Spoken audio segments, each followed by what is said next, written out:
mwaramutse neza mwese inshuti bakunze bacu mudukurikiye hano ku Ibendera TV. uyu munsi ni kuwa gatatu, ni tariki 17 z'ukwezi kwa 9 muri uyu mwaka w'ibihumbi 2025. Ikaze makuru n'amakuru aramutse havugwa hirya no hino muri Repubulika Iharanira Demokarasi ya Kongo. Tugiye rero kuyasangira n'amakuru kandi ushobora kuza kugira mu ruhare. Ibitekerezo byanyu n'inyunganizi turaza kubyakira. Muri aya makuru turababwira yuko ibintu byongeye kuzamba no gukomera. Abadepite bo kwa Kisekedi bafatanye mu mashati hafi yo kunigana ngo baterane amangumi.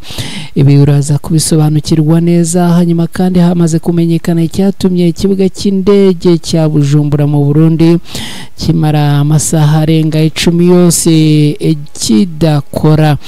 Turaza kugaruka ku bijyanye nuko hari umuyobozi wa Al-Shabaab wamaze kuraswa. Ese yarasiwe hehe? Turaza kubyinjiramo ku buryo burambuye. Mu mirongo y'urugamba muri Kivu y'Amajyepfo mu mujyi wa Uvira, imirwano ikomeye yongeye kubura hagati y'abarwanyi b'umutwe wa M23 n'abarwanyi bo ku ruhande rwa leta ya Kongo. Ni mu misozi ya Kahororo n'ahandi hatandukanye. Ibi nabyo raza gusobanukirwa uko bimeze. Muri teritwari ya Masisi muri Kivu y'Amajyaruguru, abarwanyi b'umutwe wa M23 bigaruriye ibice bishya nyuma y'imirwano na FARDC. Ibi nabyo uraza kubisobanukirwa. Hanyuma muri Rucuru, umuturage wa Kiwanja yishwe n'abagizi ba nabi bitwaje intwaro. Kugeza ubu ngubu iperereza ryatangiye kugira ngo hamenyekane cyabaye intandaro y'urupfu rw'uyu nyakwigendera. Ngibyo rero ibyo tugiye gusangira hano muri aya makuru aramutse muri iki gitondo. Mbere yo kugira gahunda ujyamo zijyanye n'akazi, mbere yo gupanga ibindi bikorwa, nyemerera tubanze dusangire aya makuru. N'amakuru atari buze kugutwara umwanya munini cyane.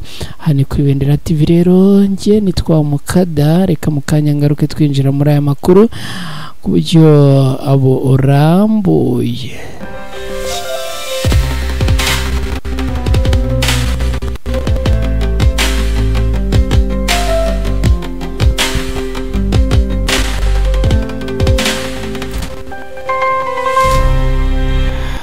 Aya makuru ni munyemerere tuyahere ku mirongo y'urugamba muri Kivu y'Amajyepfo mu mujyi wa Uvira. Imirwano yongeye kubura hagati y'abarwanyi b'umutwe wa M23 n'igisirikare cya leta ya Kongo FARDC, Abarundi na Wazalendo. Kuri uyu munsi muri iki gitondo hagana ku masaha y'isa 10 zishyira isa 11 za mu gitondo mu karere ka Uvira habaye imirwano ikaze hagati y'abarwanyi b'umutwe wa M23 n'abarwanyi bo ku ruhande rwa leta ya Kongo. Ni imirwano yabereye ku misozi ya Kahororo na Runingu, aho impande zombi zakoresheje intwaro zikomeye ubundi zigakozanyaho. Nubwo FARDC na FDNB ndetse na Wazalendo abari bagerageje gusatira ndetse akaba ari nabo bateye cyangwa se basembuye ibi bitero, byaje kurangira abarwanyi b'umutwe wa M23 babasubije inyuma ndetse biza gukomera cyane kubera yuko ngo aba barashe babahindura. Niba anavuga ngo n'ikisi babarashe nabi cyane. Amakuru rero aturuka mu baturage baherereye ahangaha avuga yuko muri uru rukerera agana mu masaha y'igicuku wongeye kumvikana amasasu menshi, akaba ngo yashotowe cyangwa se yatangijwe n'abarwanyi bo ku ruhande rwa leta ya Kongo. Abaturage kandi bavuga ko bahise bahunga bakimara kumva ubwinshi n'uburemere bw'aya masasu. Bamwe ngo berekeje mu nkambi ziri hafi y'umupaka wa Burundi na Repubulika Iharanira Demokarasi ya Kongo. abandi ngo bajya mu nkambi iza abantu batandukanye. Kugeza ubu ngo nta mubare ntakuka w'abaguye cyangwa bakomerekeye muri iyi mirwano, gusa ariko abaturage bakavuga yuko aha hantu humvikanye amasasu menshi muri uru rukerera rwo kuri uyu munsi.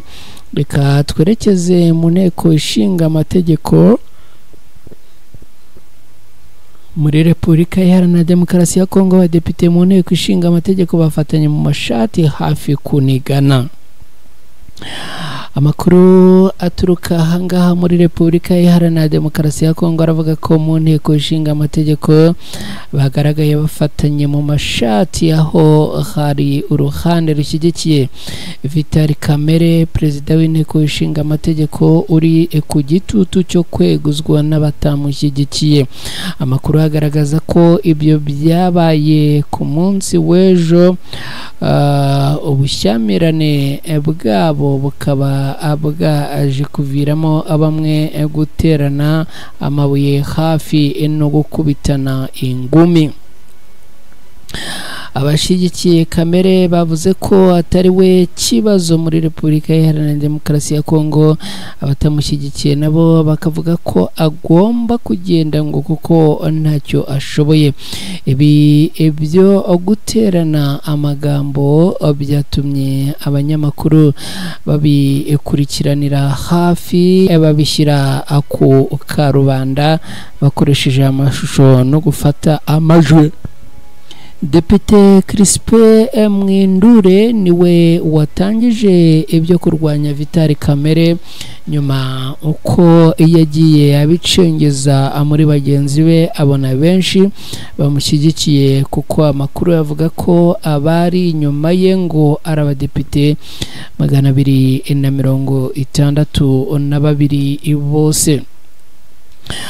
Reka rero tugaruke ku bijyanye n'ikibuga cy'indege cya Bujumbura mu Burundi.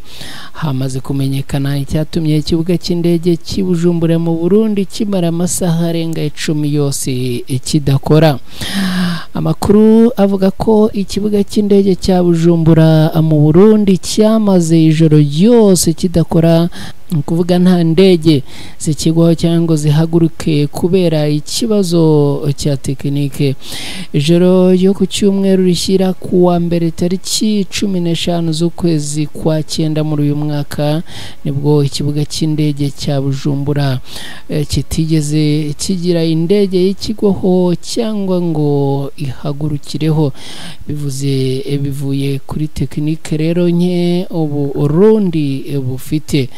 Ni ibintu bikomeye cyane. Amakuru ava muri iki gihugu akavuga ko byari byatewe nuko ngo hari indege ya Airbus 330 akarongo gatambitse 300 ya sosiyete y'Ababiligi yitwa Brussels Airlines yahagurutse. Ikibazo kijyanye n'ikoranabuhanga kugeza n'ubu ngo ntago bari bayibona.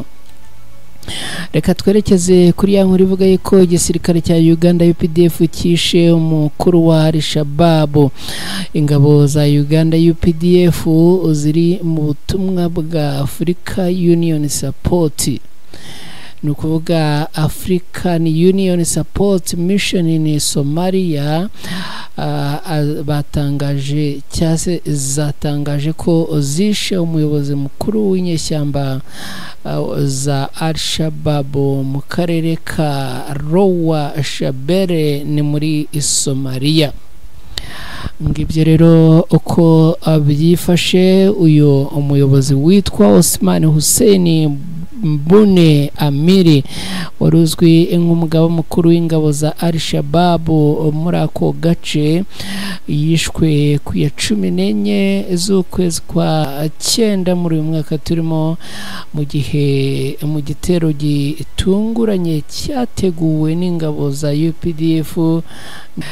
Ngibyo rero. Reka rero mbabwire yuko nyuma yuko tunyuze muri izi nkuru, reka twerekeze muri Masisi tubwire ko abarwanya umutwe wa 23 bigaruriye ibice biishya nyuma y'imirwano na FARDC muri teritwari ya Masisi. Nari ukuvuga ku itariki 17 mu gitondo cyo kuri uyu munsi mu masaha ya saa 10 na saa 10, ni ukuvuga saa 10 zishyira saa 11 za mu gitondo mu misozi ya Katsiru na Nyakabingu mu karere ka Masisi hongeye kubura imirwano ikomeye hagati y'abarwanyi b'umutwe wa M23 n'ingabo za leta ya Congo FARDC zifatanyije n'abarwanyi ba Wazalendo.